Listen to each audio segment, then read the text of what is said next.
Se você financiar um imóvel de 300 mil reais hoje, sabe quanto vai pagar no total ao longo de 30 anos? Em torno de 600 mil reais, o dobro do valor do imóvel. E isso não é golpe, não é irregularidade. Está tudo no contrato, nas letras miúdas que quase ninguém lê antes de assinar. Eu nunca tinha pensado assim. Quando a gente fala em financiamento, pensa na parcela mensal, não no total que vai desembolsar. E é exatamente isso que os bancos querem que você pense. Nesse vídeo a gente vai abrir o contrato do financiamento item por item, taxa de juros, sistema de amortização, seguros obrigatórios, SET e mostrar quanto você realmente paga ao longo dos anos, com uma simulação real, números reais. E no final a gente vai mostrar se financiar ainda vale a pena ou se existe alguma alternativa melhor dependendo da sua situação financeira. Você vai ao banco pedir um financiamento, a primeira coisa que eles te mostram é a parcela mensal. Seu apartamento por R$ 1.800 por mês. Parece bem justo, certo?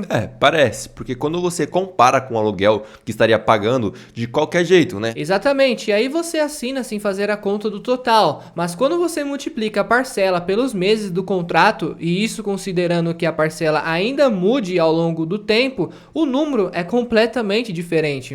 Vamos usar um exemplo real. Um imóvel de 300 mil reais, entrada de 20%, ou seja, 60 mil reais, valor financiado 240 mil reais, prazo de 30 anos, que são 360 parcelas, taxa de juros de referência do mercado hoje está em torno de 10,5%, isso ao ano. E essa taxa está bem baixa, tá? O valor seria o valor da caixa, mas tá. De quanto seria a parcela dele? Tudo depende do sistema de amortização, e esse é o primeiro segredo que pouca gente conhece antes de assinar. Existem dois sistemas principais de amortização no Brasil, o SAC e o Price, e a escolha entre eles muda completamente quanto você vai pagar no total. A amortização é um pagamento do valor principal da dívida, certo? Exato.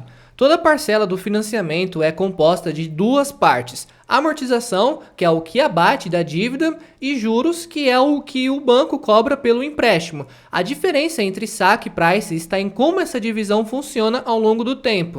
No saque, o sistema de amortização constante, você paga a mesma quantidade de amortização todos os meses. Isso faz com que a parcela comece mais alta e vai diminuindo com o tempo, porque conforme a dívida cai, os juros também caem. Já no Price, a parcela é fixa durante todo o contrato, mas o que muda é a composição. No começo, você paga quase só juros e abate muito pouco da dívida.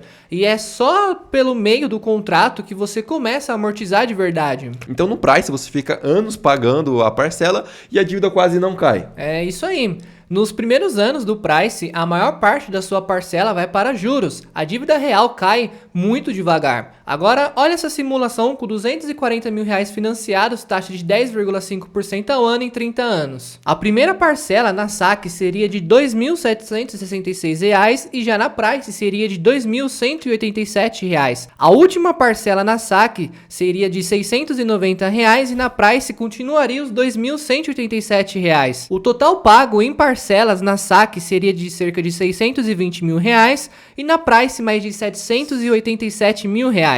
O total de juros pagos na SAC seria de 380 mil e na Price 547 mil. Então o total desembolsado com a entrada na SAC seria de cerca de 680 mil e já na Price mais de 847 mil reais. Quase 170 mil reais de diferença entre os dois sistemas, no mesmo imóvel, no mesmo prazo. A maioria dos bancos oferece o Price por padrão, porque a parcela inicial parece menor e você assina mais fácil. O SAC é quase sempre a opção mais barata no total, mas a parcela inicial ela é mais alta, então poucos gerentes de bancos explicam isso com clareza. Mas espera, a parcela ainda não é o custo total. Tem uma série de cobranças que aparecem no contrato e que a maioria das pessoas só descobrem depois de assinar. Tipo o quê? Bom, primeiro, os seguros obrigatórios. Todo financiamento imobiliário no Brasil exige por lei dois seguros que vêm embutidos na parcela. O MIP, que é morte e invalidez permanente, e o DFI, danos físicos de imóveis, né? Mas a pergunta mais importante é, esses seguros custam quanto? E tudo isso depende da idade do comprador e do valor do imóvel, mas em média somam de 80 a 200 reais por mês no começo do contrato. Em 30 anos, só de seguro você paga entre 28 e 72 mil reais, e esse valor está dentro da parcela que o banco te mostra, mas raramente ele é detalhado. E fora os seguros? Tem os custos de entrada que não são o imóvel em si. Olha essa lista. A avaliação do imóvel pelo banco, o valor estimado é entre 3 mil e 5 mil reais.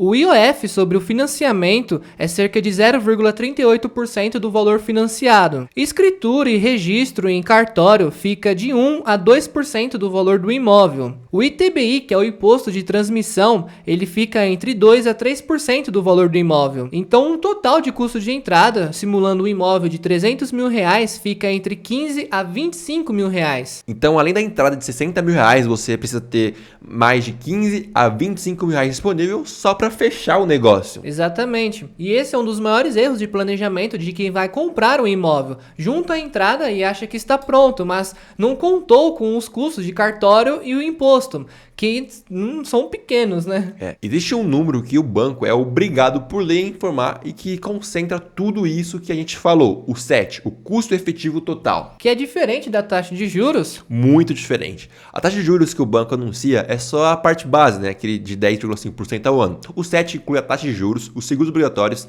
a taxa administrativas e todos os outros encargos. O CET real de um financiamento imobiliário, ele costuma ficar entre 11% e 13% ao ano, bem acima da taxa anunciada.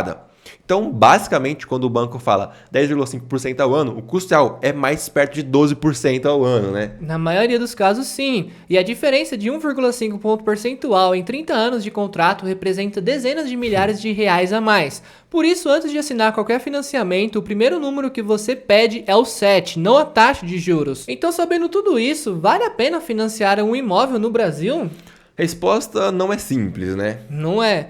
E qualquer um que te der uma resposta simples está te vendendo algo. Sim. Depende de 3 variáveis: a taxa que você consegue, o tempo que você pretende ficar no imóvel e o que você faria com o dinheiro se não comprasse. Primeiro cenário, você consegue uma taxa boa, abaixo de 9% ao ano e planeja morar no imóvel pelo menos 10 anos. Nesse caso, o financiamento faz sentido porque o custo do aluguel ao longo desse período seria comparável ou maior que o custo do financiamento e no final você tem um patrimônio. Agora, e no cenário menos favorável? Taxa alta acima de 11% ao ano e você não tem certeza se você vai ficar no imóvel por muito tempo, aí o financiamento pode ser a pior opção, porque nos primeiros anos você paga quase só juros. Se você vender o imóvel em 5 anos, pode descobrir que a dívida mal caiu, o imóvel não valorizou o suficiente para cobrir o que você pagou. E existem alternativas melhores que isso? Sim, uma alternativa que pouca gente calcula seria continuar pagando aluguel e investir a diferença. Se a parcela do financiamento seria de R$ 2.500 e o aluguel é de R$ 1.500, você investe R$ 1.000 por mês. Em 10 anos, a 1% ao mês, isso vira quase R$ 230 mil, que pode ser a entrada para comprar um imóvel à vista ou com um financiamento muito melhor lá na frente. Então o ponto é que não existe uma resposta universal. Não existe. O que existe é a conta certa feita com os números certos. E agora você sabe quais números olhar. Então, o que os bancos não te contam sobre o financiamento é que a parcela é só o começo. O total pago em 30 anos pode ser o dobro do valor do imóvel.